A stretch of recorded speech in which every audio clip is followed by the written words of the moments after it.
Hello students, welcome to La Excellence IAS Academy. ఈ రోజు మనం ఆగస్ట్ 6 నాటి ఈనాడు న్యూస్ పేపర్లోని ఇంపార్టెంట్ కరెంట్ అఫైర్స్ గురించి డిస్కస్ చేద్దామండి. బిఫోర్ దట్ మనము ప్రీవియస్ క్లాస్లోని క్వశ్చన్ ఆఫ్ ద డే గురించి చూద్దాము. ఖేలో ఇండియా నీతి 2025 అనే కొత్త క్రీడా విధానం యొక్క లక్ష్యాలు ఏవి? లాస్ట్ క్లాస్లో మనము ఈ ఖేలో ఇండియా నీతి అనే నూతన క్రీడా విధానం గురించి డిస్కస్ చేయడం జరిగింది. ముఖ్యంగా క్రీడలలో భారతదేశాన్ని అగ్రస్థానంలో నిలపడానికి ఈ విధానాన్ని తీసుకువచ్చారు. ఈ కంటెక్స్ట్ లో ఈ క్రీడా విధానం యొక్క లక్ష్యాలకు సంబంధించి 4 ఆప్షన్స్ ని ఇచ్చాను. వన్ బై వన్ మనం ఇప్పుడు చూద్దాము. ఆప్షన్ ఏ చూడండి, క్రీడా పర్యాటకాన్ని ప్రోత్సహించడం. ఈ ఆప్షన్ కరెక్ట్ అండి. Promote sports tourism is also one of the objectives of new sports policy. కాబట్టి ఆప్షన్ ఏ కరెక్ట్. నెక్స్ట్ చూడండి, స్పోర్ట్స్ స్టార్టప్స్ ని ప్రోత్సహించడం. So promote sports startups also one of the key objective. So ఇది correct. And C, 2036 నాటికి భారతదేశాన్ని ప్రపంచ క్రీడా శక్తి కేంద్రంగా నిలబెట్టడం. ఆప్షన్ సి కూడా one of the major objective. 2036 నాటికి క్రీడలలో భారతదేశాన్ని అగ్రగామిగా నిలబెట్టడంతో పాటు ఆ సంవత్సరం నిర్వహించే ఒలింపిక్స్ క్రీడలను కూడా భారతదేశం ఆతిథ్యం ఇచ్చే విధంగా భారతదేశం ఇప్పుడే ప్రణాళికలు రూపొందిస్తూ ఉంది. సో ఆప్షన్ సి కూడా కరెక్ట్ అవుతుందండి. కాబట్టి ఇక్కడ కరెక్ట్ ఆన్సర్ ఏంటి? డి, పైన పేర్కొన్నవన్నీ ఆల్ ద అబోవ్ అనేది కరెక్ట్ ఆన్సర్ అండి. డి అనేది మనకి ఇక్కడ కరెక్ట్. ఈ రోజు ఈనాడు న్యూస్ పేపర్ లోని important topics to be covered మనం చూస్తే, ఫస్ట్ వన్, ఉత్తర కాశీలో ఉత్పాతం. ఈ article latest flash floods, Uttarakhand లోని ఉత్తర కాశీలో సంభవించిన ఫ్లాష్ ఫ్లడ్స్ కి సంబంధించిన డీటెయిల్స్ ఇక్కడ వివరించడం జరిగింది. ఇది డిజాస్టర్ మేనేజ్మెంట్ అలానే జాగ్రఫీలో ఇంపార్టెంట్ అండి. సెకండ్ వన్, యూపీఐ సేవలు ఇక ఉచితం కాదా. ఈ ఆర్టికల్లో లేటెస్ట్ డిబేట్ అయిన యూపీఐ సర్వీసెస్ మీద ఛార్జెస్ వసూలు చేయాలి అనే దాని గురించి డిస్కస్ చేయడం జరిగింది. ముఖ్యంగా మర్చెంట్ డిస్కౌంట్ రేట్ అలానే పేమెంట్ అగ్రిగేటర్ ఫీజు లాంటివి ఈ ఆర్టికల్లో చూడవచ్చు. ఇది మనకి ఎకానమీలో ఇంపార్టెంట్. థర్డ్ వన్, సముద్ర ఆహార ఎగుమతులు 3 రెట్లు పెరిగే వీలు. ఈ ఆర్టికల్ ఇటీవల భారత్ మరియు బ్రిటన్ మధ్య కుదిరిన ఫ్రీ ట్రేడ్ అగ్రిమెంట్ కి సంబంధించి ఈ అగ్రిమెంట్ కారణంగా భారతదేశ సముద్ర ఆహార ఎగుమతులు 3 రెట్లు పెరిగే వీలుందని వివరించడం జరిగింది. ఇది మనకి ఎకానమీలో ఇంపార్టెంట్. ఫోర్త్ వన్, 9 ఒప్పందాలపై భారత్ ఫిలిప్పీన్స్ సంతకాలు. భారత్ ఫిలిప్పీన్స్ రిలేషన్స్ కి సంబంధించిన డీటెయిల్స్ ఈ ఆర్టికల్ వివరించడం జరిగిందండి. ఇది ఇంటర్నేషనల్ రిలేషన్స్ లో ఇంపార్టెంట్. నెక్స్ట్ వన్, హిరోషిమా అణువిలయానికి నేటితో 80 ఏళ్లు. 1945 ఆగస్టు 6వ తేదీన జపాన్లోని హిరోషిమా నగరం మీద యుఎస్ చేసిన అణుదాడికి సంబంధించిన వివరాలని ఈ ఆర్టికల్లో వివరించడం జరిగింది. ఆ అణుదాడి సంభవించి నేటికి 80 ఏళ్లు పూర్తయిన నేపథ్యంలో ఈ ఆర్టికల్ ఇవ్వడం జరిగింది. ఇది ఇంటర్నేషనల్ రిలేషన్స్ అలానే జనరల్ నాలెడ్జ్ టాపిక్స్ లో ఇంపార్టెంట్. ఇవే కాకుండా ఈ రోజు ఈనాడు న్యూస్ పేపర్లోని అదర్ ఇంపార్టెంట్ కరెంట్ అఫైర్స్ ని గురించి కూడా డిస్కస్ చేద్దామండి. ఈ రోజు మన ఫస్ట్ ఆర్టికల్ చూడండి, ఉత్తర కాశీలో ఉత్పాతం, థరాలి గ్రామాన్ని తుడిచిపెట్టిన వరద, 9 దుర్మరణం. సో ఈ ఆర్టికల్ మనకి రీసెంట్ గా ఉత్తరాఖండ్ లో సంభవించిన ఫ్లాష్ ఫ్లడ్స్ గురించి మరియు క్లౌడ్ బరస్ట్ కారణంగా ఒక గ్రామమే తుడిచిపెట్టుకుపోవడం గురించి వివరించడం జరిగింది. ఖీర్ గంగా పరివాహక ప్రాంతంలో ఏర్పడిన మేఘ విస్ఫోటనం అంటే క్లౌడ్ బరస్ట్ కారణంగా ఈ ఆకస్మిక వరదలు ధరాలి గ్రామాన్ని ముంచెత్తాయి. దాని కారణంగా సగం గ్రామం మొత్తం తుడిచిపెట్టుకుపోయింది. ఎగ్జామ్ పాయింట్ ఆఫ్ వ్యూలో మనకి ఈ క్లౌడ్ బరస్ట్ అంటే ఏంటి, ఇది ఏ విధంగా ఏర్పడుతుంది అండ్ ఈ క్లౌడ్ బరస్ట్ కారణంగా జరిగే నష్టాలు అండ్ క్లైమేట్ చేంజ్ కి క్లౌడ్ బరస్ట్ కి ఉన్న లింక్ గురించి కూడా మనం డిస్కస్ చేయాలి. And measures to be taken కూడా మనం చూద్దాం. ఈ మేఘ విస్ఫోటనం లేదా క్లౌడ్ బరస్ట్ అంటే ఏంటి అండి? ఐఎండి డెఫినిషన్ ప్రకారం మనకి ఈ క్లౌడ్ బరస్ట్ అనేది హెవీ రైన్ స్టార్మ్ గా చెప్పవచ్చు. ఈ డెఫినిషన్ ప్రకారం గంట కంటే తక్కువ సమయంలో 10 సెంటీమీటర్ల రైన్ ఫాల్ అనేది 10 స్క్వేర్ కిలోమీటర్ల ఏరియాలో కురిసినప్పుడు దానిని మనము క్లౌడ్ బరస్ట్ గా చెప్పవచ్చు. రెయిన్ ఫాల్ ప్రాసెస్ చూసినప్పుడు మనము అందులో బర్జియోనింగ్ అనే కాన్సెప్ట్ ని మనం చూస్తాము. ఈ బర్జియోనింగ్ అంటే ఏంటి అండి? ఇక్కడ స్మాల్ వాటర్ డ్రాప్స్ అనేవి మెల్లమెల్లగా గ్రో అయ్యి ఒక కండెన్సేషన్ న్యూక్లియై ఆధారంగా చేసుకుని అంటే దుమ్ము లేదా ధూళి కణాలని ఆధారంగా చేసుకుని అవి పెద్ద పెద్ద వాటర్ డ్రాప్స్ గా ఎదుగుతూ ఉంటాయి. అండ్ వన్స్ అది ఒక లిమిట్ రీచ్ అయిన తర్వాత నేల మీదకి వర్షం రూపంలో పడుతుంది. దీనినే బర్జియానింగ్ అని పిలుస్తాము. అయితే ఈ క్లౌడ్ బరస్ట్స్ లో ఈ బర్జియానింగ్ అనేది లేట్ అవుతూ ఉంటుంది. జనరల్‌గా మనము ఓరోగ్రాఫిక్ రెయిన్‌ఫాల్ అంటే పర్వత ప్రాంతాలలో పర్వతాన్ని ఢీకొని మేఘాలు పైకి లేవడం వలన అవి చల్లబడి వర్షిస్తాయి. ఈ కండెన్సేషన్ ప్రాసెస్‌కి గురి అయ్యి అక్కడ వర్షం కురుస్తుంది. అయితే ఇక్కడ క్లౌడ్ బరస్ట్‌లో కొంత డిఫరెన్స్ అనేది చూడవచ్చు. ఎప్పుడైతే ఈ మాయిస్ట్ ఎయిర్ పైకి లేచిందో అక్కడ అప్‌వర్డ్ వైలెంట్ మూవ్‌మెంట్ అనేది ఉంటుంది. At the same time temperatures కూడా ఎక్కువ ఉండడం వలన ఇక్కడ మోర్ మాయిశ్చర్ ఆ మేఘాలు తీసుకుంటూ ఉంటాయి. అండ్ కండెన్సేషన్ ప్రక్రియ మాత్రం ఈ బర్జియానింగ్ ప్రాసెస్ అనేది లేట్ అవుతూ ఉంటుంది. అప్‌వార్డ్ వైలెంట్ మూవ్‌మెంట్ కారణంగా. కింద నుంచి మోర్ ఫోర్స్‌గా పైకి వెళ్ళడం కారణంగా వర్షపు నీరు కింద పడడానికి అవకాశం ఉండడం లేదు. At the same time temperatures ఎక్కువగా ఉండడం వలన మోర్ మాయిశ్చర్ అనేది ఈ మేఘాలు పీల్చుకుంటూ ఉంటాయి. తద్వారా ఈ బర్జియానింగ్ ప్రాసెస్ లేట్ అయ్యి వాటర్ డ్రాప్స్ సాధారణం కంటే కూడా చాలా పెద్దవిగా తయారవుతాయి. వన్స్ ఈ ప్రక్రియ అనేది ఫైనల్ స్టేజ్‌కి వచ్చిన తర్వాత ఈ హెవీ వాటర్ డ్రాప్స్ అనేవి ఒకేసారి భూమి మీదకి కురవడం వలన ఎక్కువ వర్షపాతం అనేది నమోదవుతుంది. ఒక గంటలో 10 సెంటీమీటర్ల కంటే ఎక్కువ వర్షపాతం ఈ ప్రాంతాలలో నమోదవ్వడం చూడవచ్చు. దీనినే క్లౌడ్ బర్స్ట్ అని చెప్తాం. మాన్సూన్ సీజన్‌లో ఎక్కువగా హిమాలయన్ పర్వత ప్రాంతాలలో ఈ క్లౌడ్ బర్స్ట్స్ చూడవచ్చు. ముఖ్యంగా ఈ టెంపరేచర్స్ ఎక్కువగా ఉండడము అండ్ మాన్సూన్ ట్రఫ్స్ అనేవి నార్త్ ఇండియాలోకి ప్రవేశించిన సమయంలో మనము ఈ క్లౌడ్ బర్స్ట్స్ చూస్తాం. ఎగ్జాంపుల్ ఉత్తరాఖండ్‌లోనే 2021లో క్లౌడ్ బర్స్ట్స్ వచ్చాయి. 2020లో హిమాచల్ ప్రదేశ్‌లో క్లౌడ్ బర్స్ట్స్ చూసాము. సో, ఈ విధంగా ఈ హిమాలయన్ స్టేట్స్ ఈ మేఘ విస్ఫోటనం లేదా క్లౌడ్ బర్స్ట్‌కి గురవుతూ ఉంటాయి. ఈ క్లౌడ్ బర్స్ట్ వలన మనకి ఫ్లాష్ ఫ్లడ్స్ అంటే ఆకస్మిక వరదలు వస్తాయి. ల్యాండ్ స్లైడ్స్, మడ్ ఫ్లోస్ కారణంగా ఇల్లు మరియు జనావాసాలు దెబ్బతిని ఆస్తి మరియు ప్రాణ నష్టం సంభవిస్తుంది. అయితే మారుతున్న వాతావరణ పరిస్థితులు క్లైమేట్ చేంజ్‌కి ఈ క్లౌడ్ బర్స్ట్‌కి ఏమైనా లింక్ ఉందా అనేది చూస్తే ప్రస్తుతానికి డైరెక్ట్ ఎవిడెన్స్ ఏమీ లేకపోయినా కూడా మనము ఈ క్లైమేట్ చేంజ్ కారణంగా అట్మాస్ఫియరిక్ మాయిశ్చర్ అనేది పెరుగుతూ ఉంది. ఎందుకంటే టెంపరేచర్స్ పెరగడం వలన ఎక్కువ మాయిశ్చర్ వాతావరణంలోకి అక్యుములేట్ అవుతూ ఉంటుంది. అండ్ దీని కారణంగా మేఘాలలో ఈ బర్జియనింగ్ ప్రాసెస్ ఎక్కువ హెవీ డ్రాప్స్ కి కారణం అవుతుంది. అలానే రెయిన్ ఫాల్ ప్యాటర్న్స్ అనేవి చేంజ్ అవుతూ ఉన్నాయి. స్నో మెల్టింగ్ కారణంగా కూడా ఎప్పుడైతే ఈ వర్షాలు మరియు స్నో మెల్టింగ్ ఇవన్నీ కూడా ఈ ఎక్కువ నీరు ఒకేసారి విడుదలవ్వడం ఇవన్నీ ఆకస్మిక వరదలకి దారితీస్తూ ఉంటాయి. అండ్ హిమాలయ పర్వత ప్రాంతాలలో ఇటీవలి కాలంలో పెరుగుతున్న deforestation and land use patterns change అనేది ఇక్కడ మరింత వరదలకి కారణమవుతూ ఉంది. ఈ డిఫారెస్టేషన్ కారణంగా వరదల్ని అడ్డుకోగలిగే అడవులు అనేవి కనుమరుగైపోతూ ఉండడం ఇవి జనావాసాలకి తీవ్ర నష్టాన్ని కలిగిస్తున్నాయి. అండ్ ఈ క్లౌడ్ బర్స్ట్స్ ని ఎదుర్కోవడానికి తీసుకోవాల్సిన చర్యల గురించి ఇక్కడ చూద్దాము. ఎర్లీ వార్నింగ్ సిస్టమ్స్ ని మనము డెవలప్ చేయాల్సిన అవసరం ఉంది. అంటే ముందుగానే ఈ క్లౌడ్ బర్స్ట్స్ ని గుర్తించి ప్రజలని అప్రమత్తం చేయడం అవసరం. ఆల్రెడీ ఐఎండి కొంత హెచ్చరికలు జారీ చేసింది. ఈ క్లౌడ్ బర్స్ట్ ఈ ప్రాంతాల్లో వచ్చే అవకాశం ఉంది అని. సో అలాంటి ఎర్లీ వార్నింగ్ సిస్టమ్స్ ని మరింత విస్తృతం చేయాల్సిన అవసరం ఉంది. అండ్ అర్బన్ ప్లానింగ్ మనము ఇష్టారీతిని కాకుండా ఒక శాస్త్రీయంగా పట్టణ ప్రణాళికలను రూపొందించుకోవడం అవసరం. అలానే వాటర్ షెడ్ మేనేజ్మెంట్ నీటి నిల్వలను తగిన రీతిగా శాస్త్రీయంగా మనము మేనేజ్ చేసుకోవాల్సిన అవసరం ఉంది. అండ్ రీఫారెస్టేషన్ అడవులు మరియు మొక్కలను ఎక్కువగా పెంచడం వలన వరదల సమయంలో అవి ఆ ప్రవాహాన్ని కొంతమేరకు తగ్గిస్తాయి. సో ఇవన్నీ మనకి క్లౌడ్ బర్స్ట్ కారణంగా ఎదురయ్యే తీవ్రతను తగ్గించడానికి దోహదపడతాయి. మన నెక్స్ట్ ఆర్టికల్ చూడండి. యూపీఐ సేవలు ఇక ఉచితం కాదా?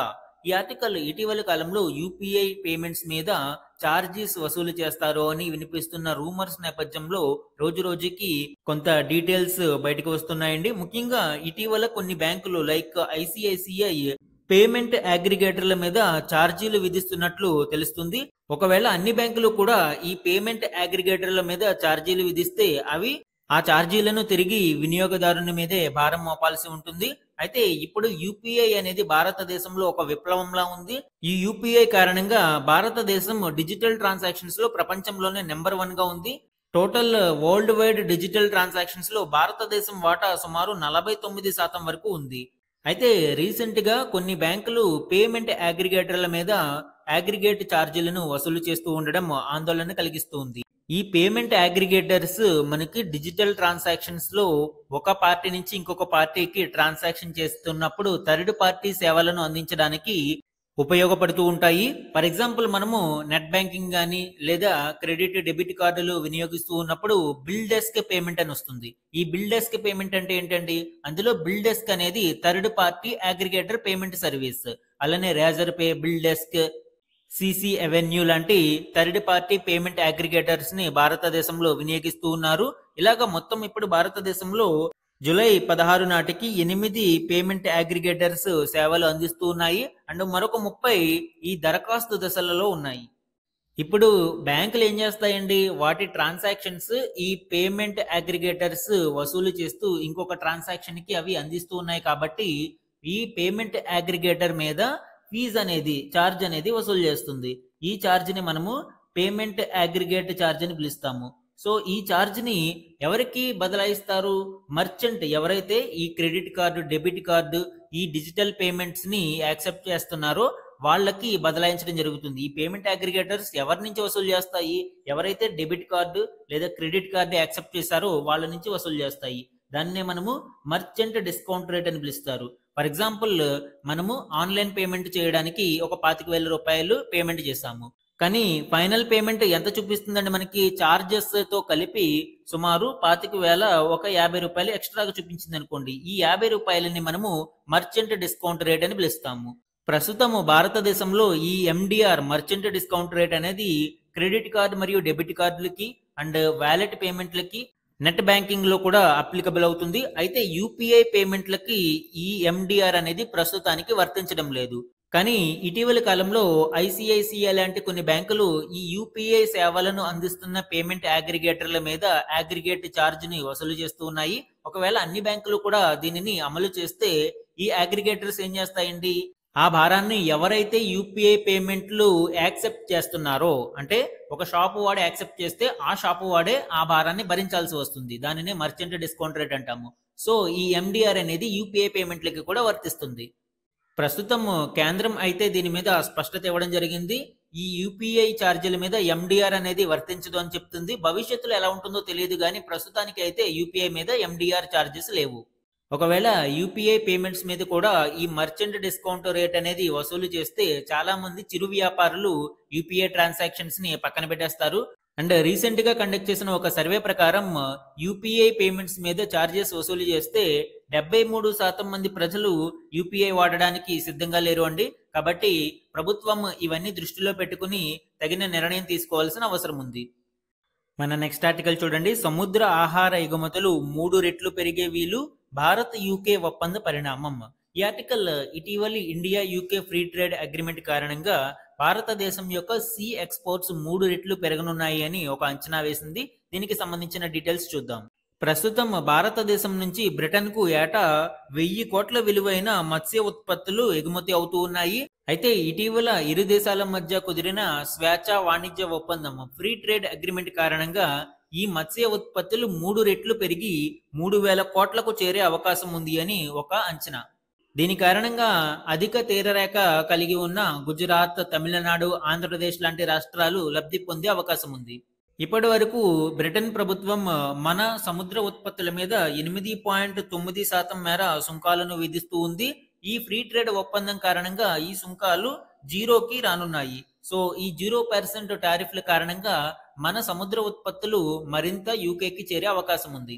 బ్రిటన్ ప్రతి ఏటా సుమారు $5.4 బిలియన్ అంటే 47,000 కోట్ల విలువైన మత్స్య ఉత్పత్తులు దిగుమతి చేసుకుంటూ ఉంది. ఇందులో మన వాటా కేవలం 2.2%. అంటే 1000 కోట్లు మాత్రమే ప్రస్తుతం మనము ఎగుమతి చేస్తూ ఉన్నాము. దీనిని 3,000 కోట్ల రూపాయలకు చేర్చాలి అనేది ఒక అంచనా. అండ్ ఇటీవల మన ఎగుమతుల మీద డొనాల్డ్ ట్రంప్ ఎక్కువ సుంకాలను, అరౌండ్ 25% టారిఫ్లను విధించడము, భవిష్యత్తులో మరింత సుంకాలను విధిస్తాము అని హెచ్చరించడం నేపథ్యంలో భారతదేశం బ్రిటన్ లాంటి నూతన మార్కెట్లను అన్వేషించాల్సిన అవసరం ఉంది. మన నెక్స్ట్ ఆర్టికల్ చూడండి. 9 ఒప్పందాలపై భారత్, ఫిలిప్పీన్స్ సంతకాలు, 2 దేశాల మైత్రి వ్యూహాత్మక సహకార స్థాయికి ఎదిగింది, ప్రధాని నరేంద్ర మోదీ వ్యాఖ్య. ఈ ఆర్టికల్ ఇటీవల ఫిలిప్పీన్స్ అధ్యక్షుడు భారత పర్యటనలో భాగంగా ప్రధాని నరేంద్ర మోదీ మరియు రాష్ట్రపతి ద్రౌపది ముర్ము గారులను కలవడము అండ్ ఇండో ఫిలిప్పీన్స్ మధ్య 9 ఒప్పందాలను కుదుర్చుకోవడం మనం చూడవచ్చు. దీనికి సంబంధించిన డీటెయిల్స్ చూద్దాం. భారత్ మరియు ఫిలిప్పీన్ దేశాలు స్ట్రాటజిక్ పార్ట్నర్షిప్ సహా 9 ఒప్పందాల మీద సంతకాలు చేశాయండి. భారత్ కు ఫిలిప్పీన్స్ అనేది one of the key partner గా చెప్పవచ్చు. ఇండియా యొక్క యాక్ట్ ఈస్ట్ పాలసీలో ఫిలిప్పీన్స్ చాలా కీలకమైన దేశం. ఈ యాక్ట్ ఈస్ట్ పాలసీ అంటే ఏంటండి? Economic and cultural relations eastern countries తో మనము పెంపొందించుకోవడానికి ఇండియా ఈ యాక్ట్ ఈస్ట్ పాలసీని రూపొందించడం జరిగింది. ఇందులో ఫిలిప్పీన్స్ అనేది కీలక దేశంగా ఉంది. అండ్ మహాసాగర్ విజన్ కూడా మనం చూడవచ్చు. ఎస్పెషల్లీ ఇండియన్ ఓషన్ రీజియన్ లో సెక్యూరిటీ మరియు ఎకనామిక్ కోఆపరేషన్ కోసం ప్రధాని నరేంద్ర మోదీ గారు ఈ మహాసాగర్ విజన్ ని రూపొందించడం జరిగింది. దీనికి ఇండియన్ ఓషన్ రీజియన్ కంట్రీస్ తో పాటు ఈస్టర్న్ కంట్రీస్ కూడా కీలకంగా ఉన్నాయి. అండ్ ఇండో పసిఫిక్ కోఆపరేషన్ కోసం కూడా ఇక్కడ ఫిలిప్పీన్స్ అనేది భారతదేశానికి కీలకం. అండ్ ఏషియన్ గ్రూప్ లో కీలకమైన మెంబర్ గా ఫిలిప్పీన్స్ ఉంది. అండ్ నెక్స్ట్ ఇయర్ ఈ ఏషియన్ గ్రూప్ కి చైర్పర్సన్ గా ఫిలిప్పీన్స్ వ్యవహరించనుంది. కాబట్టి ఇండియా మరియు ఫిలిప్పీన్స్ మధ్య ఈ స్ట్రాటజిక్ పార్ట్నర్షిప్ ఇరు దేశాలకి కూడా చాలా ఉపయోగపడనుంది. అండ్ ఫిలిప్పీన్స్ అనేది మనకి డిఫెన్స్ ఎక్స్పోర్ట్ పార్ట్నర్షిప్ గా కూడా ఉంది అండి. రక్షణ ఉత్పత్తులను మనము ఇటీవలి కాలంలో ఫిలిప్పీన్స్ కి ఎగుమతి చేస్తూ ఉన్నాము. రీసెంట్ గా బ్రహ్మోస్ మిజైల్స్ ను కూడా ఫిలిప్పీన్స్ కి మనము ఎగుమతి చేయడం జరిగింది.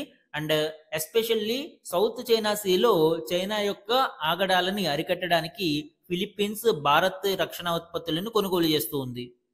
మన నెక్స్ట్ ఆర్టికల్ చూడండి. 24 గంటల్లో సుంకాల బాంబు పేలుస్తా, భారత్పై భారీగా భారం మోపుతా, రష్యా చమురు తీసుకోవద్దంటున్నాం, అమెరికా అధ్యక్షుడు ట్రంప్ హెచ్చరిక. ఈ ఆర్టికల్లో మనము డొనాల్డ్ ట్రంప్ భారతదేశం మీద మరిన్ని సుంకాలను విధిస్తాము అంటూ చేసిన వ్యాఖ్యల గురించి ప్రస్తావించడం చూడవచ్చు. దీనికి సంబంధించిన డీటెయిల్స్ చూద్దాం. ఇప్పటికే భారతదేశం మీద డొనాల్డ్ ట్రంప్ 25% సుంకాలను విధించడం జరిగింది. ఇరు దేశాలు ఒక ఒప్పందం కుదుర్చుకోవడానికి చాలా ప్రయత్నాలు చేసినప్పటికీ కూడా డొనాల్డ్ ట్రంప్ ఈ 25% సుంకాలు విధించడం పట్ల భారతదేశం తీవ్ర అసహనం వ్యక్తం చేసింది. అయితే ఇప్పుడు డొనాల్డ్ ట్రంప్ మరొక బాంబు పేల్చాడు. 24 గంటలలో భారతదేశం మీద విధించిన సుంకాలను మరింత పెంచుతాము అని ఆయన హెచ్చరించడం చూడవచ్చు.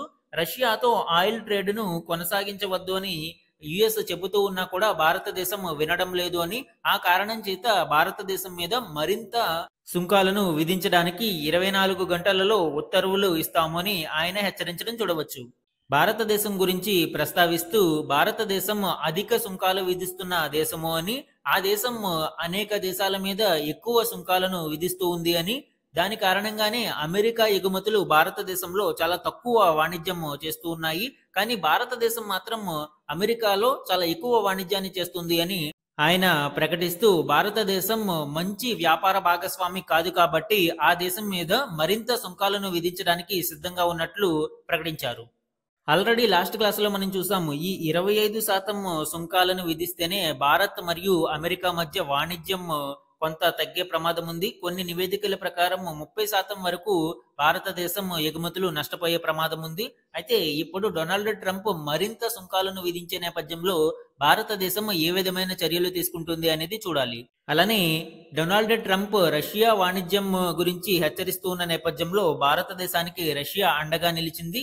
ఒక సార్వభౌమ దేశానికి తమ ప్రయోజనాలను కాపాడుకునేందుకు వీలుగా వాణిజ్య మరియు ఆర్థిక భాగస్వాములను ఎంచుకునే హక్కు ఉంది అని రష్యా స్పష్టం చేయడం చూడవచ్చు.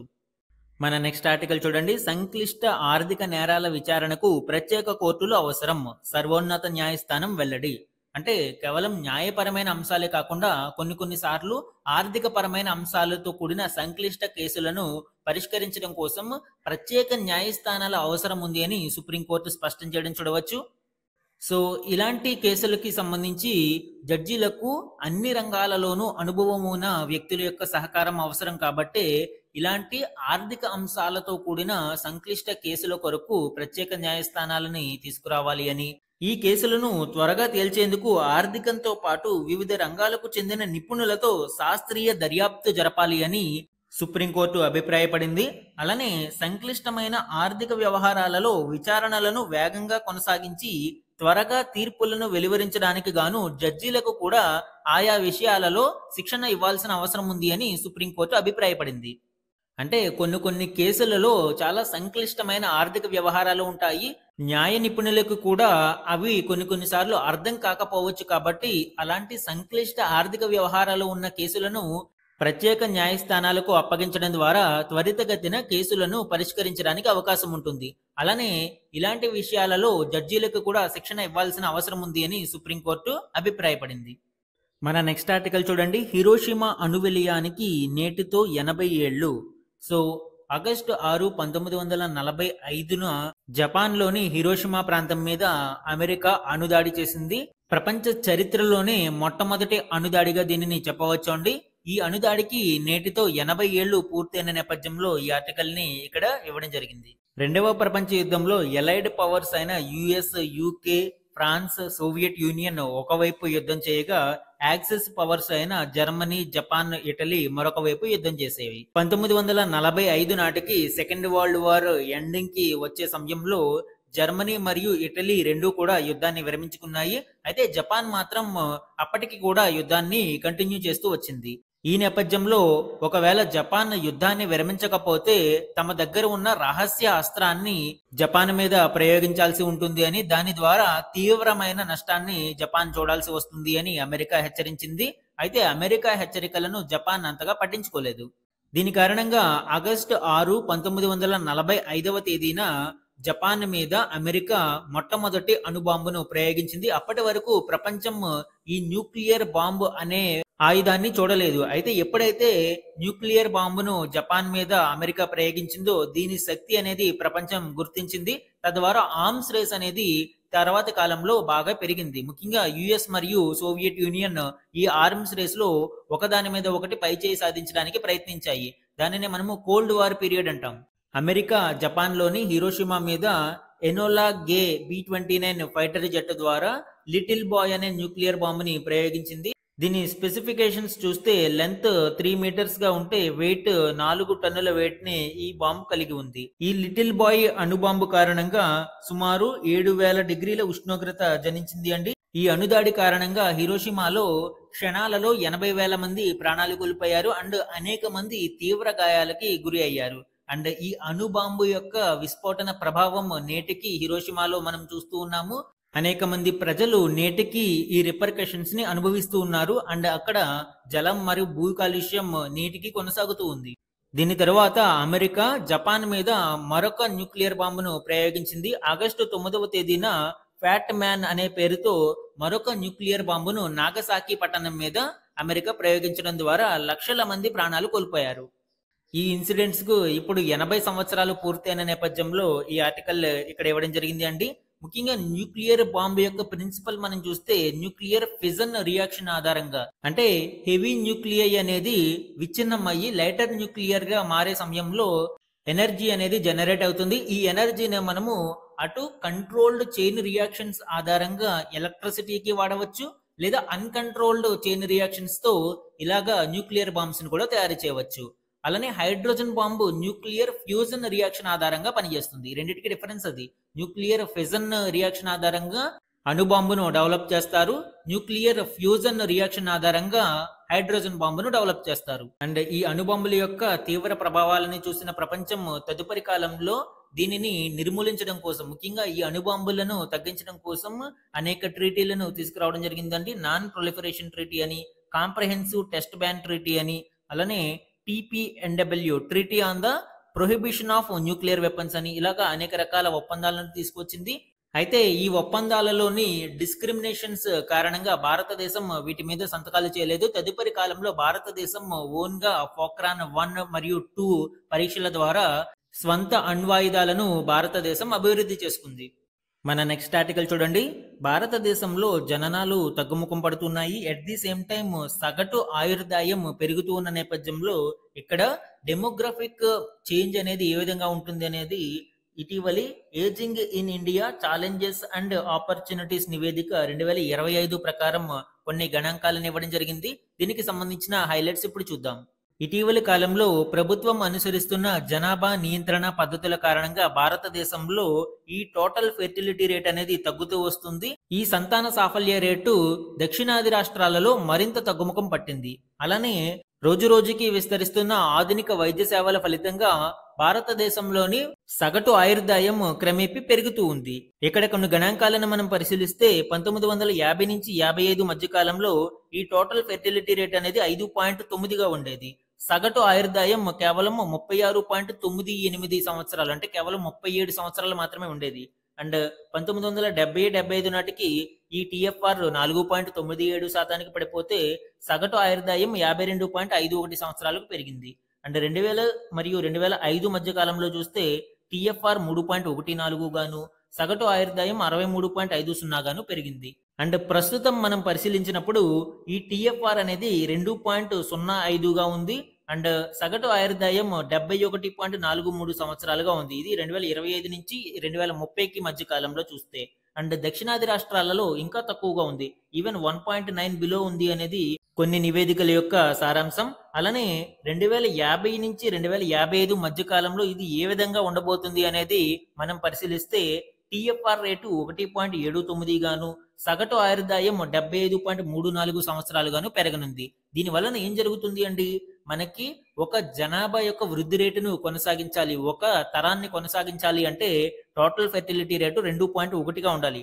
అప్పుడే జననాల సంఖ్య సమతూకంగా ఉంటుంది. కానీ ఇప్పుడు టిఎఫ్ఆర్ మనకి 2.1 కంటే తగ్గి 2.05 గాను, అండ్ భవిష్యత్తులో 1.79కి పడిపోయే ప్రమాదం ఉంది. ఇంకొక వైపు వృద్ధ జనాభా పెరిగే అవకాశం ఉంది. ఎందుకు, ఆయుర్దాయం పెరిగే కొద్దీ వృద్ధ జనాభా అనేది పెరుగుతుంది. అండ్ వర్కింగ్ ఏజ్ పాపులేషన్ ఒకవైపు తగ్గిపోతూ ఉంటే వృద్ధ జనాభా ఒకవైపు పెరిగిపోతూ ఉంటుంది.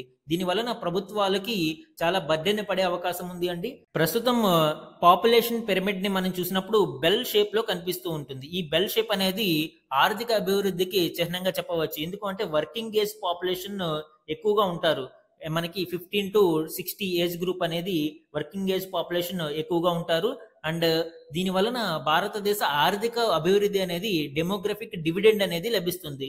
అయితే టిఎఫ్ఆర్ రేటు తగ్గిపోవడము మరియు ఆయుర్దాయం పెరుగుతున్న నేపథ్యంలో బేస్ అనేది తగ్గుముఖం పట్టి పైకి ఇలా పెరుగుతూ ఉంటుంది. సో దీని వలన వృద్ధ జనాభా ఎక్కువగాను, యువకులు తక్కువ సంఖ్యలో ఉండే ప్రమాదం ఉంది. ఇప్పుడు జపాన్ అదే ఫేజ్ ని అనుభవిస్తుంది. అండ్ చైనా కూడా దాని గురించి ఆందోళన చెందుతుంది. ఇప్పుడు భారతదేశం కూడా భవిష్యత్తులో ఆ వైపే ప్రయాణించే అవకాశాలు ఉన్నాయి. అండ్ ఈరోజు ఈనాడు న్యూస్ పేపర్లోని important one liner current affairs ని చూస్తే జార్ఖండ్ మాజీ ముఖ్యమంత్రి, జార్ఖండ్ ముక్తి మోర్చా స్థాపకులు సిబు సోరెన్ ఆగస్టు 4వ తేదీన ఢిల్లీలో మరణించారు. ఈయన ఇప్పటి వరకు జార్ఖండ్ కు 3 సార్లు ముఖ్యమంత్రిగా పనిచేశారు. ఇది పర్సనల్ న్యూస్ లో ఇలాంటివి అడిగే అవకాశం ఉంది. నెక్స్ట్ వన్, ప్రపంచంలోనే 5వ అతిపెద్ద విమానయాన విపణిగా భారత్ అవతరించినట్లు అంతర్జాతీయ విమానయాన సంస్థల సంఘం IATA పేర్కొంది. భారతదేశంలో 2024లో 24.1 కోట్ల మంది విమానాలలో గమ్యస్థానాలకు చేరారని వెల్లడించింది. దీని ప్రకారం వరల్డ్ ఎయిర్ ట్రాన్స్పోర్ట్ గణాంకాల ద్వారా ప్రపంచంలో అత్యధిక విమాన ప్రయాణికులలో అమెరికా 87.6 కోట్లతో తొలి స్థానంలో ఉండగా చైనా 74.1 కోట్లు, యూకే 26.1 కోట్లు, స్పెయిన్ 24.1 కోట్లతో భారత్ కంటే ముందున్నాయి. సో ఈ గణాంకాలలో భారతదేశం 5వ స్థానంలో నిలిచింది. Next important one, AP high court అదనపు న్యాయమూర్తిగా తుహిన్ కుమార్ గేదెల ప్రమాణ స్వీకారం చేశారు. హైకోర్టులో నిర్వహించిన ప్రత్యేక కార్యక్రమంలో ప్రధాన న్యాయమూర్తి జస్టిస్ ధీరజ్ సింగ్ ఠాకూర్ ఆయనతో ప్రమాణం చేయించారు. సో తాజా నియామకంతో హైకోర్టులో న్యాయమూర్తుల సంఖ్య 30కి చేరింది. సో అదనపు న్యాయమూర్తిగా ఎడిషనల్ జడ్జిగా ప్రమాణ స్వీకారం చేయించడం జరిగింది. సో ఇక్కడ ఎడిషనల్ జడ్జి కాన్సెప్ట్ ఇంపార్టెంట్. అలానే ప్రమాణ స్వీకారం ఎవరు చేయించారు, ఆ హైకోర్టు యొక్క ప్రధాన న్యాయమూర్తి ప్రమాణ స్వీకారం చేయించడం చూడవచ్చు. ఈ ఎడిషనల్ జడ్జెస్ ని ఆర్టికల్ 224 ఆధారంగా నియమిస్తారు. భారత రాష్ట్రపతి ప్రెసిడెంట్ ఆఫ్ ఇండియా ఈ అడిషనల్ జడ్జెస్ ని నియమిస్తారు. యూజువల్లీ వీళ్ళకి టర్మ్ 2 సంవత్సరాల వరకు ఉంటుంది. అలానే 62 సంవత్సరాలు నిండిన వ్యక్తులు ఎవరు కూడా అడిషనల్ జడ్జిగా కొనసాగడానికి అవకాశం లేదు. ఈ రోజు మన క్వశ్చన్ ఆఫ్ ద డే గురించి చూడండి. వార్తల్లో కొన్నిసార్లు కనిపించే మర్చెంట్ డిస్కౌంట్ రేట్ అనే పదాన్ని ఈ క్రింది వాటిలో ఏది బాగా వివరిస్తుంది? ఈ రోజు మనము ఈ MDR గురించి అలానే పేమెంట్ అగ్రిగేటర్స్ గురించి డిస్కస్ చేయడం జరిగింది. ఈ క్వెషన్ ని నేను ఓన్ గా ఫ్రేమ్ చేయలేదు అండి. ఇది previous UPSC 2018 question and present context లో కూడా ఈ క్వెషన్ మరియు దీని మీనింగ్ మనకి చాలా ఇంపార్టెంట్ కాబట్టి డైరెక్ట్ గా దీన్ని పిక్ చేసుకోవడం జరిగింది. ఇక్కడ 4 ఆప్షన్స్ ని ఇచ్చారు. ఇందులో కరెక్ట్ ఆప్షన్ ని ఐడెంటిఫై చేసి ఆన్సర్ ని కమెంట్ సెక్షన్ లో కమెంట్ చేయండి. ఇది ఈ రోజు ఈనాడు న్యూస్ పేపర్ లోని ఇంపార్టెంట్ కరెంట్ అఫైర్స్ మీద daily analysis. Thank you for watching.